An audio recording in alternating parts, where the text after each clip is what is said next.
With that, we will take up questions. John Fredericks is in our new media seat today. John, thanks for being here. We'll kick it to you. Thank you, Karoline. Let's get to the one big, beautiful bill first. It appears now you're going to get at least 50 votes in this Senate. There'll be some amendments.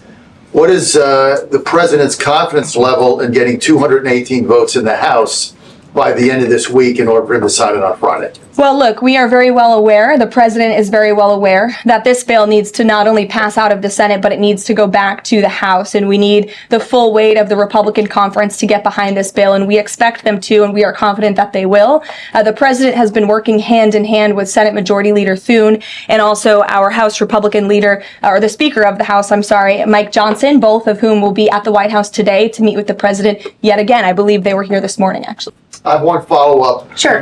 You outlined Jerome Powell and the note that the president just sent to him. There are many who believe that Powell has been politicized in a lot of different ways.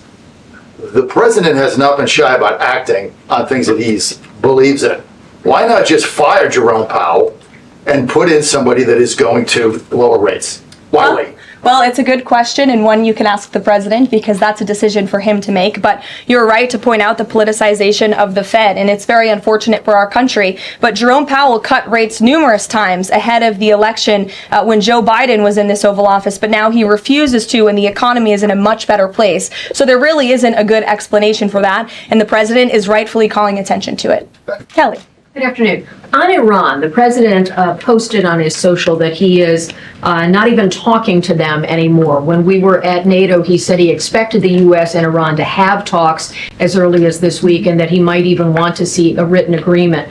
What is the update now if he's saying he's not even talking?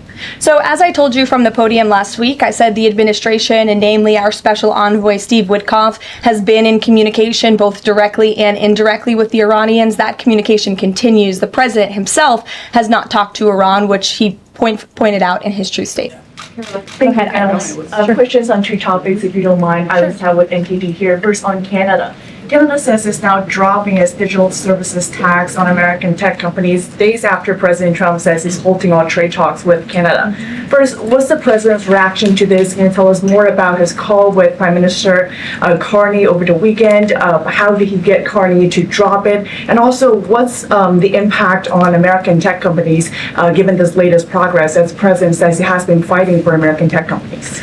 It's very simple. Prime Minister Carney in Canada caved to President Trump in the United States of America. And President Trump knows how to negotiate, and he knows that he is governing the best country and the best economy in this world, on this planet. And every country on the planet needs to have good trade relationships with the United States. And it was a mistake for Canada to vow to implement that tax that would have hurt our tech companies here in the United States. The president made his position quite clear to the Prime Minister, and the Prime Minister called the president last night to let the president know that he would be dropping that tax, which is a big victory for our tech companies and our American workers here at home. Sure.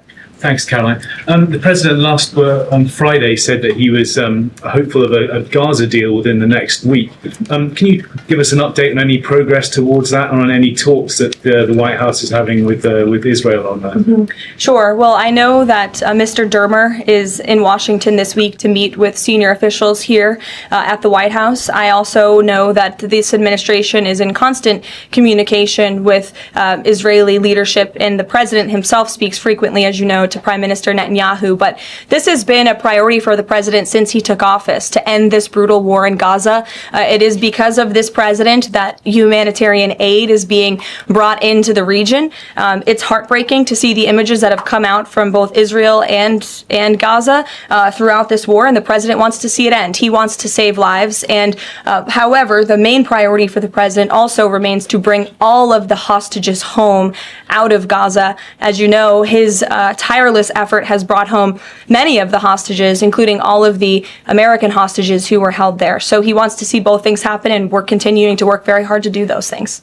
Sure. Yeah, thanks, Caroline. What is the White House's response to Senator Tillis's criticism articulated from the Senate floor yesterday, in which he said passing the big, beautiful bill would betray President Trump's promise to protect Medicaid? Well, he is just wrong. And the president and the vast majority of Republicans who are supportive of this legislation are right. This bill protects Medicaid, as I laid out for you, for those who truly deserve this program, the needy, pregnant women, children, sick Americans who physically cannot work. And what it does is it ensures that able-bodied Americans who can work 20 hours a week are actually doing so, and that will therefore strengthen and protect those benefits for Americans who need it, as well as cutting out the waste, fraud, and abuse, as well as getting 1.4 million illegal aliens off of the program. So all of those measures are actually going to protect it for those who need it. That's the president's position, and that's what this bill does, and that's why Republicans need to vote for it and get it to the president's desk. That kind of criticism from a Republican senator, is that reason for concern for the passage of this? No, it's not. We're confident this bill is going to be back at the White House by the 4th of July. In the video, Leavitt handles a flurry of challenging questions with remarkable speed, clarity, and confidence, barely giving interviewers a chance to interject. Her responses are not only fast, but also well-informed, reflecting her deep alignment with conservative ideologies on issues like immigration, free speech, government accountability, and education reform. Her tone is assertive, her facts are ready, and her delivery is crisp, turning what could have been a tough session into a showcase of strength and preparedness. Supporters view this moment as a masterclass in conservative media strategy.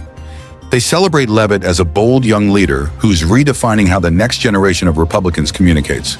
Critics, on the other hand, argue that her machine gun speed delivery may be used to overwhelm rather than engage in deeper policy dialogue.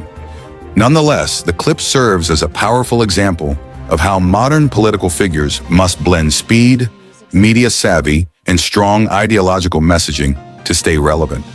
In a media landscape that rewards viral moments and bold personalities, Karoline Leavitt proves she has both the substance and the style to stand out. This moment doesn't just reflect her talent for public speaking. It cements her position as one of the GOP's rising stars, especially among younger voters seeking confident, quick-witted leadership.